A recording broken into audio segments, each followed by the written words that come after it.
Hi there, it's Michael Lovato coming to you straight from Kona, Hawaii, a couple short days after the Ironman World Championships 2010.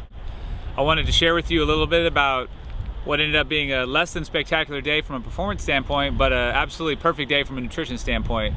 And what I like to do is just talk to you about how my nutrition went after I left the water, all the way through the bike leg and all the way through the run leg. This year it was very simple, but it was a plan that I knew would carry me through without two things: cramps and no salt tabs, something that everyone seems to have in abundance out here. So what I did immediately starting the bike was within the first 15 minutes I had a small sip of EFS liquid shot. That was just to kind of barely top off. I followed that with some water out of my jet stream. After that point I decided to go right into a plan that was very regular over the course of the next 4.5 hours. Unfortunately it was a little more than 4.5 hours, but for that 4.5 hours, my plan was based on every 30 minutes taking hits from one of two flasks that I had. These flasks, I filled them all the way to the top, so they were actually 500 calories. So I had two 500 calorie shots of EFS liquid shot. I followed that up with four 24-ounce bottles of EFS. In that EFS fruit punch, I had about 200 calories, so I rounded those scoops off a little bit. So I had 800 calories in EFS, 1,000 calories in EFS liquid shot. That was the bulk of my nutrition across the course of that race.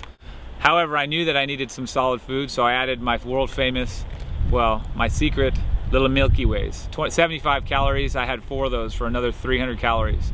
So I'm at 2,100 calories. Now how did I take that in? Basically, every 30 minutes I took a shot. Every 15 minutes or so I would take a sip of this. And I made the effort of taking in every hour 2 24-ounce bottles, so 48 ounces of liquid. One of these bottles each hour and 1 bottle of water. So that was how I got through the bike ride. I didn't take a single salt tablet, and I didn't have any cramps or any issues. I poured a lot of water on myself. I drank a lot of water as well, but that got me to the run, topped off and perfectly ready to go.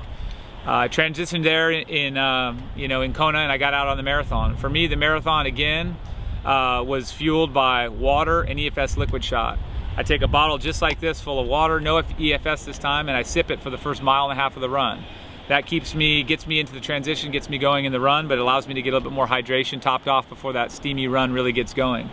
I took another 500 calorie EFS liquid shot, a full bottle, and I sipped this all the way until mile 8. So it was mile 9, so I had 3 hits of that. Every 3 miles I take a hit.